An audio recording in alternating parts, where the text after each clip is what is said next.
The soft orange glow of the Lagos sunset cast long shadows on the tarmac of Murtala Muhammad International Airport. The air was heavy with a mix of heat, jet fuel, and heartbreak. Amara stood by the check-in counter, holding her sleepy toddler, with one arm while her other hand clung tightly to her husband, Namdi. Beside them, their older child, Tochi, fiddled with a tiny stuffed lion, unaware of the finality unfolding around him. Namdi's visa had been denied, again. The appeal was still pending, but Amara's own visitor visa was about to expire.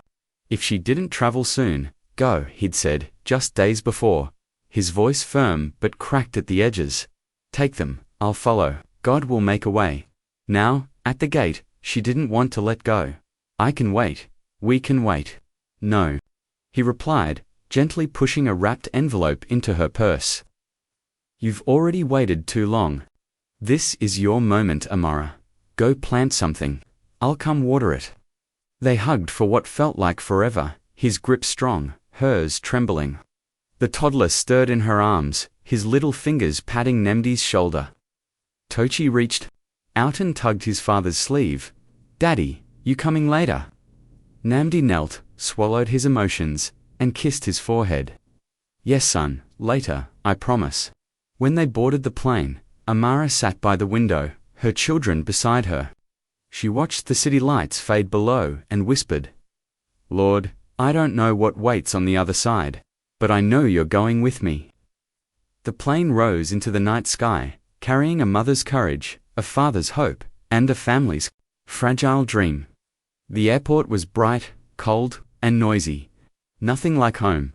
Amara stepped into the arrival terminal of Newark Liberty International Airport, gripping her toddler in one arm and pulling a small suitcase behind her. Her older child, Tochi, clung to her side. The air smelled like coffee, metal, and exhaustion. Her visitor visa had been approved just 2 weeks before. Namdi, her husband, had planned to join them, but the visa backlog was worse than expected. Go ahead, he had urged over the phone, his voice tired but hopeful. You can't keep waiting, the kids deserve better, I'll come later. So here she was, alone, 2 children, no job, a few $100s, and a prayer. The cousin who promised to meet her wasn't answering. She waited. An hour passed. Eventually, a kind airport janitor pointed her toward the taxi stand. Where are you headed, ma'am? The driver asked. Amara hesitated. Farmingdale, she replied, naming the only address she had, the house of a distant friend of her cousin's. The ride was long and quiet. Snow fell lightly. Her thin sweater did little to block the chill. She stared out the window and whispered Psalm 121 under her breath. I will lift up my eyes to the hills. From whence cometh my help? The city blurred past the windows, unfamiliar highways, snow-dusted trees, rows of houses that looked alike. Tochi asked, Is this America? Amara swallowed. Yes, love. This is where we start again. Soon they arrived at the address. Ifama eventually opened the door when they arrived, surprised but not hostile. Her basement was cramped, with boxes stacked against the wall, but she let them stay. You can sleep here for a week. After that, I have family coming. Grateful, Amara nodded. She laid her children on the floor mattress and sat in the dark coat still on, praying silently. The next morning, she stepped out with the children bundled up, hoping to find diapers, food, maybe even work. That's when she saw the United Methodist Church, down the block. It had a wooden sign out front. Coffee hour, Sundays after service. All are welcome. She hesitated. Then she walked in. The sanctuary was warm, and smelled faintly of old wood and fresh muffins. A few women stood in clusters near the back, chatting and laughing. A coffee table was set up beneath a banner that read, You are not alone. God walks with you. Amara hovered near the door, unsure if she should enter. Tochi tugged at her coat. A short, round woman in a burgundy scarf noticed her and approached with a wide smile. Hello, my dear, first time. Amara nodded, her voice barely audible. I just saw the sign. Come sit. I'm Maria. Most people just call me Sister Maria. She guided Amara toward a small table and poured her a cup of tea. No questions, no pressure, just kindness. That day, Amara didn't share her story. She simply listened. But Maria noticed the way she held her children tightly. The tiredness behind her soft thank you. The look of someone holding too much in. Before Amara left, Maria pressed a flyer into her hand. Free food pantry every Wednesday. We also have a prayer line. My number is on the back. Amara tucked it into her coat and whispered again that night, God, maybe, just, maybe, you are still near. Amara returned to the church pantry that Wednesday. She received a bag of groceries, a warm smile, and 2 jackets for the children. Still, she said little. But Maria kept noticing. She saw how Amara cleaned up after others, how she guided Tochi gently, how she thanked every volunteer sincerely.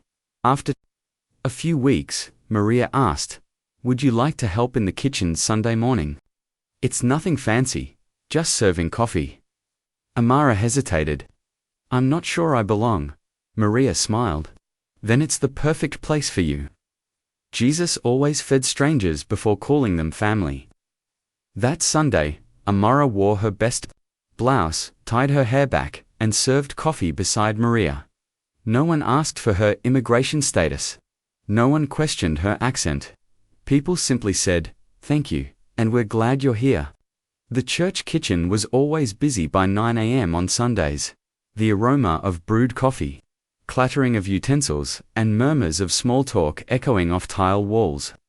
Amara arrived early, wrapping an apron around her waist and tucking back stray strands of hair she preferred to keep busy. The stillness gave her too much room to remember what she left behind. At first, she only did small tasks, wiping tables, slicing fruit, warming muffins. No one asked questions, no one pried. They were just glad she was there. You move like you've done this before, Sister Maria said one morning, handing her a stack of cups. Amara shrugged. My mother taught me how to cook for 10 on a pot meant for 5. Maria chuckled. Then you'll fit right in here. With every passing week, Amara found herself lingering longer after service. She learned names, laughed softly, even helped keep the toddlers occupied in the nursery corner. The church became less of a shelter and more of a soft landing place. One day after service, as they scrubbed dishes side by side, Maria spoke gently. We're starting a new women's Bible study on Wednesday nights. Nothing formal. Just tea, scriptures, and open hearts. You should come. Amara hesitated. I don't know much Bible. Not like others. Maria dried her hands and leaned against the counter. None of us started knowing it, but we knew we were hungry for something. That's all that's needed. Amara nodded slowly, unsure if she'd attend. But that Wednesday evening, after the children were asleep, she stood at the front door of the church holding a borrowed Bible and a nervous smile. The Bible study group was small, just 5 women, including Maria. They sat in a circle with warm mugs and open hearts. The topic that night was Ruth, a story of loss, loyalty, and new beginnings. As they read aloud, Amara sat quietly, listening. But when they reached the part where Ruth tells Naomi, Where you go, I will go. Your people will be my people. Amara's voice cracked. Maria glanced over and said gently, You don't have to speak yet. Just breathe. Tears welled up, but Amara nodded. For the first time in a long time, she didn't feel invisible. By the end of the evening, she hadn't shared much. Just a smile and a thank you. But it was a beginning. Each week that followed, she returned. Each week, her voice grew a little stronger. And each week, the word began to plant new hope in her soul. Amara is cleaning up after the breakfast outreach when Maria approaches her. Amara, have you ever worked as a caregiver before? She asks gently, wiping her hands with a dish towel. Amara hesitates. I took care of my grandmother back home, and of course, my children. But no official training. Maria smiles. There's a sister in our church whose neighbor is looking for someone to help with her elderly mother a few hours a week. It's not much, but it's cash, and they're kind people. I thought of you.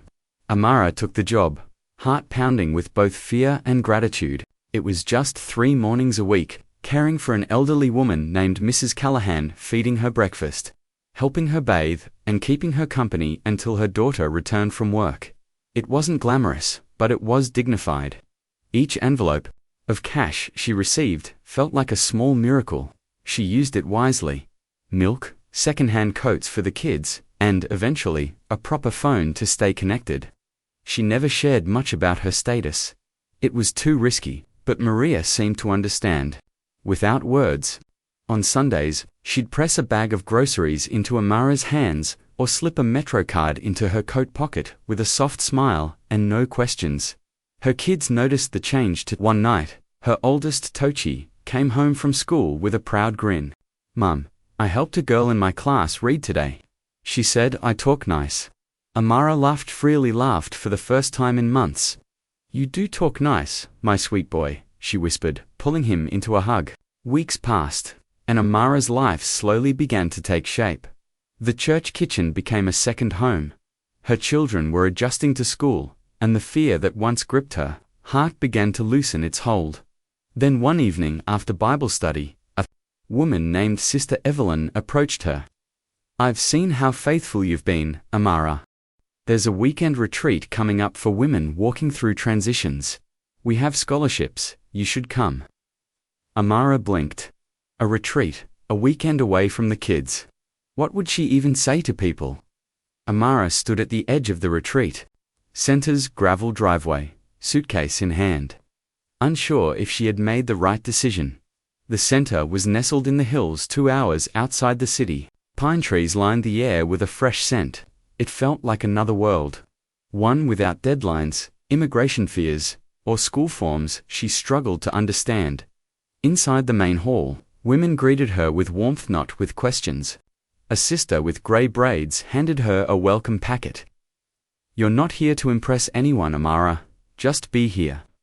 God already knows your heart." That first night, Amara lay awake in a shared room with 3 other women, listening to the steady rhythm of their breath. Tears slipped silently down her face, not from sadness, but from a strange release. The next day brought workshops, quiet prayer walks, and a moment that changed something deep in her. It was during a session called The Woman at the Well. The speaker looked around and said, "Some of us have been hiding. Not from people, but from hope, from grace. Because shame convinced us we weren't worthy. But Jesus waited at that well for her. He waits for us too." Something broke open in Amara's chest. She wasn't just surviving anymore, she was seen. And not just by people, but by God. That evening during worship, she lifted her hands for the first time. Not in desperation, but in surrender. When she returned home on Sunday evening, the kids ran to her. "Mum, we missed you." She smiled, hugging them tightly. "I missed you too, but I came back. Full, in here." She placed a hand over her heart. "And I think things are about to change." From this moment, Amara starts taking bolder steps. She begins helping translate Sunday sermons for new African women arriving at church. She starts journaling her story, one she hopes to someday share publicly. She looks into a local church legal aid program that helps immigrants explore their options. Then one Sunday, Sister Maria pulls her aside. "There's a lawyer in our denomination's justice ministry. He's offering free consultations next month. It's not a promise, but it might be a door." The church basement was filled with nervous energy. Folding chairs lined the walls, and families waited their turn to speak with the visiting lawyer. Some held documents tightly, others whispered prayers. Amara sat quietly, her hands damp with sweat.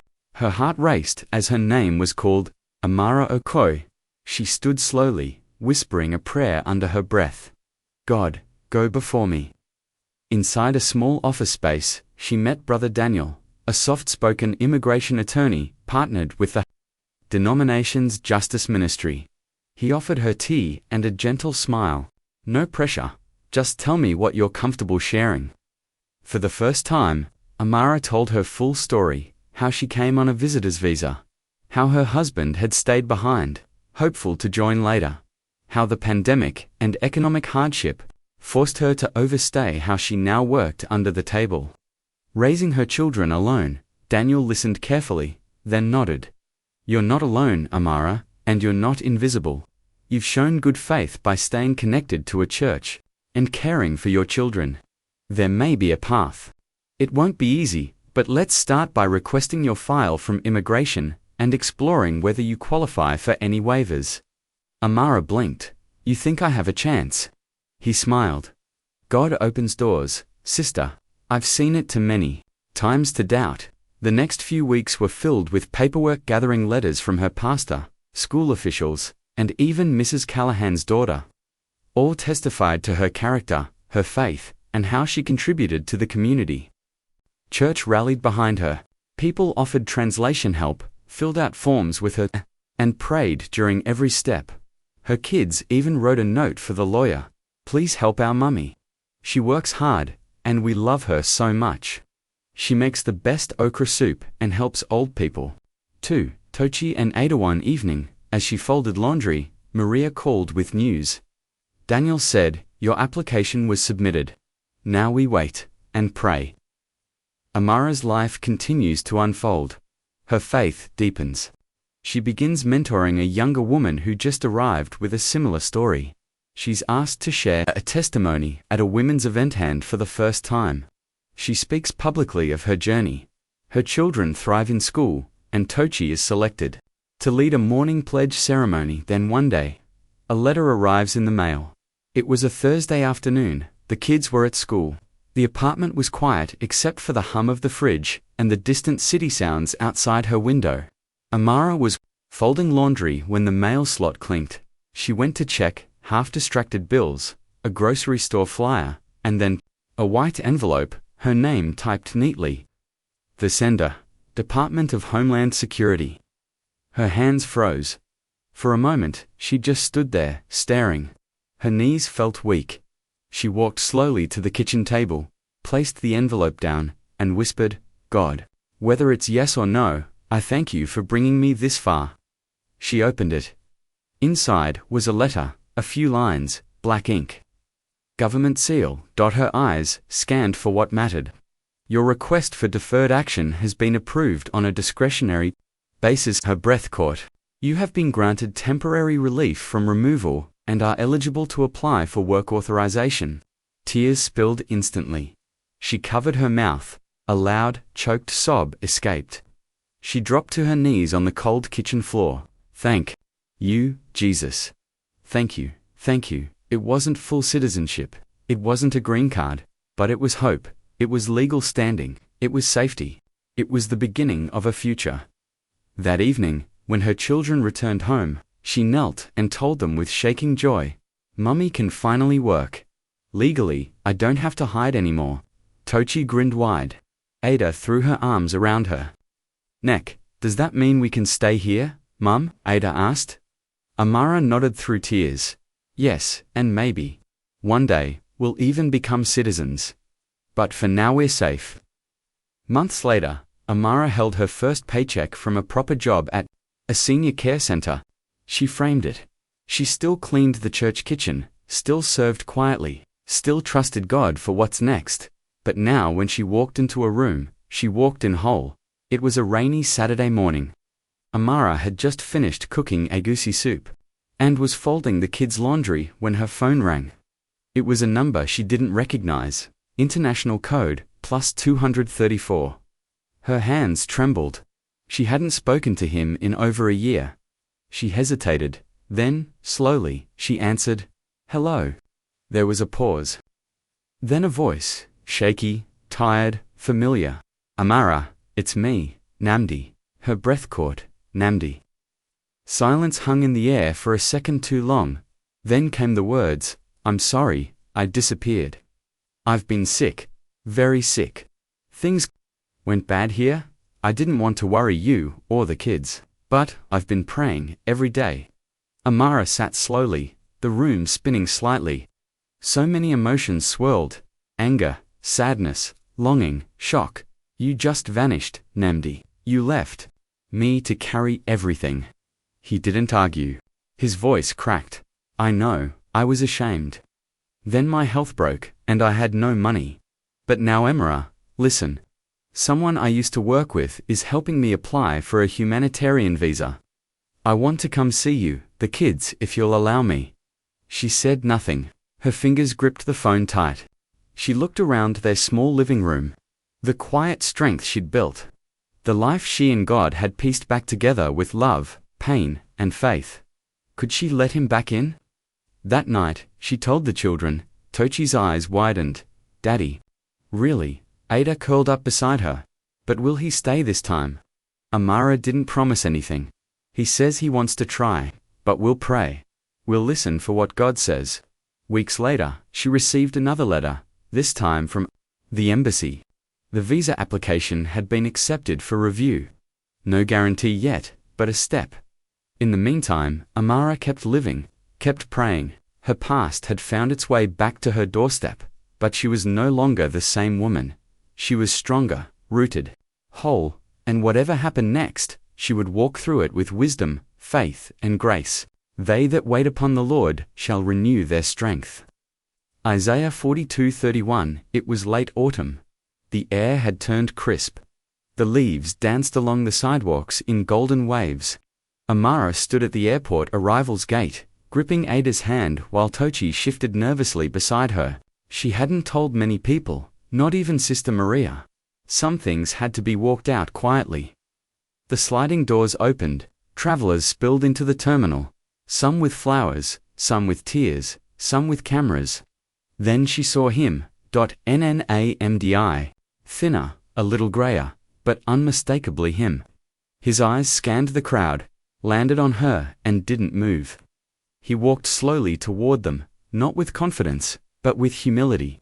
He dropped his bag beside his feet, and knelt in front of the children. Tochi, Ada, you've grown so much. I'm sorry, I missed so much. Tochi looked uncertain. Ada clung to Amara. Namdi rose to his feet and looked at Amara. You look strong, she nodded, calm but guarded. Because God held me, and the church stood with me. And I didn't give up. He swallowed hard. I want to be part of their lives, if you'll let me. Amara didn't respond right away. But after a moment, she stepped aside and motioned toward the doors. Let's go. You'll stay with the Okafas for now, until we figure things out. He blinked. You're not. She shook her head. No, Namdi, you're here, but you're not home yet. That takes more than a plane ticket. Days turn into weeks. Namdi kept his word. He began attending church again, sat quietly in the back, volunteered for menial tasks, reached out to the kids gently without pressure. He joined a men's Bible study and opened up, slowly, about his health scare, his depression, and his shame. Amara watched, not with blind hope, but discernment. One day after a Wednesday service, Pastor Jim pulled her aside. Forgiveness doesn't mean foolishness, Amara, but God is clearly doing something in his heart. I see it. She nodded. I see it too. But I've built peace in this house, and I'm not giving it up. Easily, the pastor smiled. That's not weakness, sister, that's wisdom. One night at dinner, Namdi was invited for a meal. He helped set the table. After the kids went to bed, he lingered. I know I failed you. I left you to carry everything. But Amara, I've been in prayer. I want to rebuild, even if it takes years. Even if it means starting over as your brother in Christ before anything else. Amara looked at him long and hard. Then, with quiet grace, she replied, we will raise these children together. But the healing that's between us and God, if he restores us as husband and wife, so be it. If not, you will still honor your role as their father. That's the promise. Namdi nodded, tears in his eyes. That's more than I deserve. Months passed, healing took root, not forced, not rushed. The kids began to laugh with their father again. The church community wrapped around them. And Amara, she thrived. Whether married or single, she stood firm, a woman of faith, resilience, and grace. And on a Sunday morning, with sunlight streaming through stained glass, she stood behind the pulpit and shared her story. I came here with nothing but 2 kids, a suitcase, and a heart full of prayers. But God met me at my lowest. And from broken pieces, He made something beautiful. 5 years later, the apartment was the same, a bit more worn, a few more books and shoes scattered, but it was still home. Amara now worked full-time with a senior care non-profit. She'd gone back to school part-time to earn a caregiver certification. At church, she co-led a support group for immigrant mothers. People still called her Mama Peace. But this story now follows her children. Tochi, now 17, tall, voice deeper, and always with a notebook in his hand. Tochi had become a quiet force in school, not loud, not flashy, but dependable. He tutored freshmen, organized a coat drive each winter, and once gave a school assembly talk on coming to America that made his teacher cry. One day, after youth Bible study, he asked his pastor a question that surprised even himself. How do I know if I'm called to preach? I don't want a microphone. I just want people to know God is real. The pastor smiled, handing him a copy of the cross and the lynching tree. You don't have to shout to be called. Just speak truth. You've seen enough to testify. That summer, Tochi preached his first youth sermon. God found us in the gray, about living between countries, between cultures, and still being fully seen by God. Ada, 14 years now. Bold and artistic, was the spark in any room. She had her mother's stubborn faith and her own sense of justice. When a friend at school was bullied for wearing a hijab, Ada stepped in and started a Voices of Respect campaign. She joined the church's drama ministry and wrote a skit called The Other Side of the Border that was performed during Immigrant Sunday. People wept. One day, while working on a painting at the kitchen table, she asked Amara, "Mum, do you think God lets us go through hard things so we can speak up for others?" Amara smiled. Sometimes, and sometimes, He just wants us to know He never left, even in the fire. Ada nodded, sketching a cross inside a storm cloud. Nnamdi, now a permanent resident, worked as a building superintendent. His relationship with Amara was respectful, grounded in shared parenting and the occasional long talk on the porch.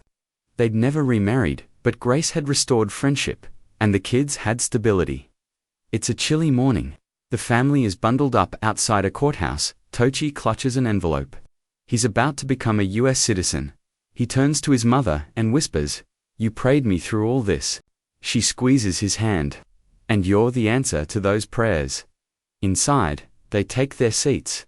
The official calls his name. He steps forward, hand on heart, and says the oath. Amara wipes a tear. Ada grins wide, Namdi claps, and somewhere, in the back of the room, heaven smiles. From them will come songs of thanksgiving. And I will give them honor, and they shall not be small. Jeremiah 32:19. If you love this story, please like, share, and subscribe.